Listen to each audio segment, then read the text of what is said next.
Yeah, I know we're right on this, man. Well, yeah, I'm actually going to start with the Dame Dash. Yeah. We got to start with that one, just get that one, out. Now, Dame Dash, first of all, dropped a video the other day on Dame Dash Network where he pretty much apologized to Jay-Z, Kareem Biggs-Burke, Leo Cohen, and Steve Stout. You know what I mean? And we did our podcast and we spoke about it, though we're very reluctant to do so. And we put our opinions out there. And the next day, Kenyatta, we found out that he echoed some of the same sentiments that we felt. So I'm going to play a little bit of what Kenyatta said on his channel, Hip Hop Motivation. You can see the whole video in the description box right at the top there. But I'm going to play a little bit and we're going to talk about this, man. Here we go. Kenyatta Griggs, Hip Hop Motivation. Make sure y'all subscribe to his channel. Yo, me and Dame been doing this Culture Vulture thing for a minute. Hip Hop Motivation for the last 5 years. It's interesting to me. I was a little confused when I saw it. I'm all for an apology. I'm all for brothers connecting the dots, coming back together, making things work, if that's what you really gonna do. But I didn't really feel like the timing of everything was good based on they just had like a little Rock Nation brunch or whatever that was called, where everybody was together, which is cool.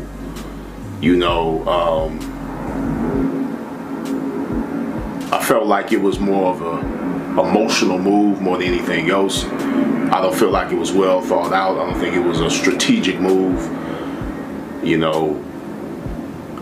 Obviously there must be some other reason why, he would even apologize to Leo Cohen or Steve Stout, which is disrespectful to my work, that I did writing this book, because Kenyatta's not a person that deals with fake.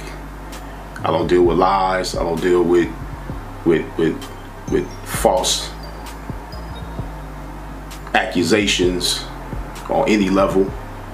You know what I'm saying? I try to, more than anything else, come with the truth, because I know people been lied to too much already in society. So, why bring forth information that's not truthful? And I believe everything in this Culture Vultures book is truthful. I know I sat with Dame for years. He told me these stories. I heard these stories even when the cameras weren't rolling. So I don't really believe that what he was saying was not the truth. Apologizing is one thing. If you want to apologize to Jay, you want to apologize to Jim, you apologize to Biggs. That's a beautiful thing, because I really believe that brothers should work it out, connect the dots, and come back around to building with each other. Once a homeboy, always a homeboy to me. And Dame is my homeboy. But at the same time, I'm really not rolling with that bullshit, you apologizing to Leo Cohen. And I told him this. All right, so I'm actually going to stop it right there. Now, once again, this is in reference to Dame Dash on his network apologizing to notably Leo Cohen and Steve Stout. People, if you had the Culture Vultures book, he put them on blast in that book, pretty much called them, thieves of the culture. So obviously, if you've seen the video there on the screen, you see the hurt. You sent this to me late last night, and I woke up this morning. A lot of people were sending me this video. Do you see this? Did you see this? But yeah, man, SamAnt, what do you think about Kenyatta Griggs responding to Dame Dash at this point? Well, when we did the video, when we first saw it, we saw it even a day before we did the video, and immediately we were both reluctant. We didn't even talk about why. We just were both kind of like, damn. And then the next day came, and we obviously had to address the situation, and we still were very gun shy. And the reason why is because of that dude right there, Kenyatta Griggs. We're cool with him. If you're familiar with the podcast, he's been on here numerous times. He's a very, very good dude, down to earth, thorough brother, and did not deserve to get the treatment that he got by Dame Dash, point blank, period.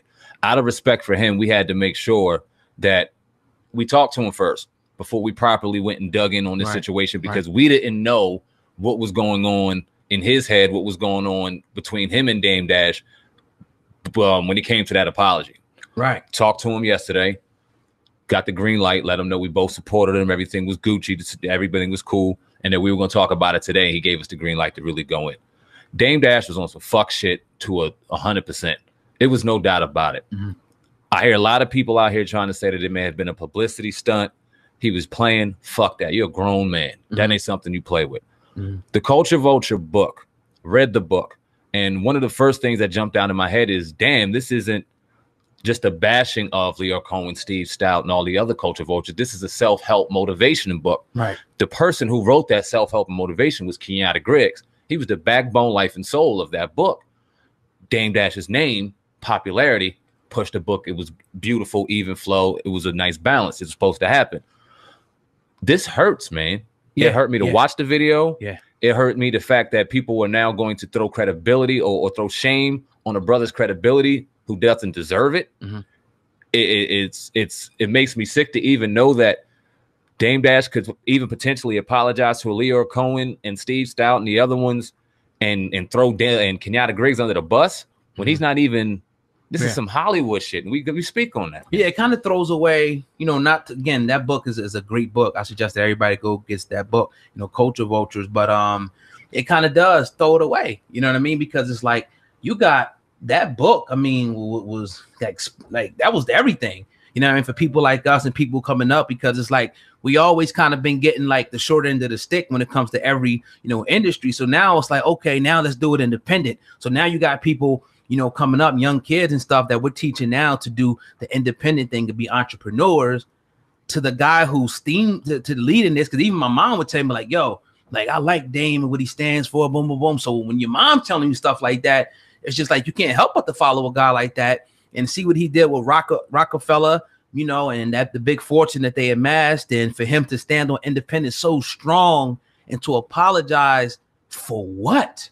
Why do you apologize if you're right? Now, a lot of people were alluding to is maybe because of the YouTube thing. And my thing is, it ain't all like that. No, it ain't got nothing to do with the YouTube thing. I mean, it is what it is with that. Okay, you start another channel. You know what I mean? If they take your channel. But I don't see Dame doing it like that with YouTube anyway. But yeah, it definitely hurts. Other people are saying that he wants to get back in the circle with them and all that. I don't know about that. You hit them private. You don't do that shit on no you hit camera. him up. You hit him up privately, like everybody, you know, was pretty much alluding to, you know, in the comments. And once you go public and make it public, now it's like, what's your agenda? So I feel bad, man. And that's why, you know, I value our partnership, because we know we won't do no nutty shit like that. We would never jeopardize what we got going on for an apology. Nah. So, you know, you got to pick your partners wisely, I think. And I want to see, I know they will, Kenyatta and Dame Dash, you know, iron it out. Hopefully Dame puts out a statement, you know, and clarifies that, you know, sometime soon. But that's rough. But again, brothers like me, you, and other brothers got to pick up the mantle. Sometimes people get in position and they burn out. They get a certain age and they give up. We've seen that. I'm going to ask a professional question to you, oh God. Is it to a point right now where Dame Dash can't simply be trusted when it comes to valuing a motherfucking friendship and relationship? Because far too often, as we've seen him burn brothers that we've seen from a distance seem good, Biggs, Burke, Jay-Z, Rockefeller, that like, dang. And then you see what they're doing now. It's like, okay, yeah, there was something to that. And we personally know Kenyatta. What the fuck is going on with Dame? Is it just to the point where he just needs to be around Dame? Is it just he might not, it might be in Kenyatta's best interest not even to mess with that? And I'm not trying to throw fuel on the fire. Like I said, Kenyatta may see this is all out of respect, but this is more so on Dame here. Right. Green light. So can he be trusted? Well, I wouldn't go to that far to say that, you know, the trust factor, you know, and though a lot of people will say that that's bullshit. They say, no, you can't trust them. I wouldn't go that far. I think that they still have a great relationship and still will. But some people are just out for themselves. And sometimes you see that, you know, with certain things, and they have to be control of certain situations. And if they're not, you know what I mean, then they get uncomfortable with that. So, you know, it's a reason why he wanted to go do his own independent thing. But I mean, a lot of people, you look at the net worth thing, and that came up, you know, over and over. You know, once you do your research, you will see that he was at a point in time worth -2 million. A businessman, you will have to ask yourself a question, like, why would anybody, you know, follow somebody who's worth -2 million? You have to ask yourself that question. You know what I mean? At the end of the day, and you see the people again that he left, they continuously going up, continuously getting more businesses, title, you know what I mean? Continuously doing more things. So not to throw shade his way, but it is what it is. You know what I mean? I appreciate, you know, what Dame does independently, but that doesn't always translate into, you know, net worth, obviously. I'll attest to that. I'm gonna leave the conversation like this. Kenyatta Griggs, go follow him on Hip Hop Motivation. Go follow The Secret to Ballin'. Go get the movie. Support this brother, man. He has a lot of great things going on. He has Vulture 2. He was working on. He was talking about, unfortunately, maybe throwing down the drain. Let's get in his comment section. Let's motivate that brother to keep that book going because it's needed. You know a lot of thorough people in the industry that you can make that book come alive. And well, you did it on your own. To a thief, though, SamAnt. Why apologize to a thief? I don't have an answer to that question. It's crazy. Man. I really don't. Now, I'm gonna talk on this too to add this into it because there's so many different, thoughts about why this happened. A lot of people are saying that he may have been under some duress, maybe that his family was threatened, or something. Do you buy into that at all? That he had to make an apology? You also heard something else, word is on the street, that you could speak on that as well. But what do you think about that though? The threat? Think he was threatened? I don't think he was threatened, but it's not too far-fetched. A lot of people are saying he said too much on that Nick Cannon, and you know how this conspiracy theories start flying, and a lot we read into and a lot you can't. You know what I mean? So I don't think this would be a situation where he was threatened any worse before. You calling out some of the top music people in the industry, and you straight up vulturing and you promoting independence, and you got the world at you and you don't care, you laughing it off. I think all the threats already came his way. And I think if it was a threat coming from Jay-Z, I don't see Dame Dash being the dude that was quivering in a corner with people around him. And I think that was a publicity stunt. I think it was either it was a publicity stunt or it may have been something more. Now, in the barbershop, they're talking about he may have gotten barbershop talk. This is relevant. Let's talk about it. They were saying that he might have had to give it to Kenyatta. And you brought up a good point in the conversation in the pre-production meeting where it's like some of them Hollywood motherfuckers just don't want real people around. Nope. They're afraid. They're scared to death of real people. And the immediate reaction we got from the conversation with Kenyatta is, that's a real dude. Definitely. That's a real dude. And he's quiet about it. He ain't out here boasting. He ain't out here showboating. He could flash a lot more. He could do a lot more. And he's not. He's a humble guy, but he's very real. And I don't know, man. They don't like that. We've seen that. We'll let the chips fall where they may. Again, Dame Dash, may, hopefully he leaves a statement. But the way Kenyatta was talking, it kind of seems like, they're going to probably move in separate directions. You know what I mean? At this point. And then sometimes, it's a healthy thing. You've been with that girl, whatever, and y'all been, to the top to the bottom together. And it's just like sometimes it's time to, part ways. But I think that they should have a lot more. The Culture Vulture's book was just a foundation that could be built on so much more, and it could turn into, whatever they wanted to turn into. To apologize, it almost, makes you seem like we got to just bow down and make it. Like if we don't bow down, if nobody can stand up and do it on their own, you're gonna have to bow down and take their money or do what they say. Almost like the Steve Harvey. We'll get to that, in a second, and Monique, conversation. So I don't like that, man. You know what I mean, at all. And I guess other people got to step up and be those, those leaders, because some guys just give up. Yeah, man. What it is, man. But that's another episode of the Uncensored Truth Podcast in the book, episode 116. And all less than 1 year, man. We are working over here. We got a dynamic program lined up tomorrow night at 8 p.m. on the Uncensored Truth Podcast. We're going to be responding to the Dr. Umar Johnson alleged school purchase. I say alleged because we still haven't seen any proof tomorrow. So I'm definitely excited about that. I just got a message on my Instagram today while we were in the middle of somebody asking, when are you going to respond to Umar on Hip Hop Uncensored? So we've been getting it all week. Yeah. And we see it.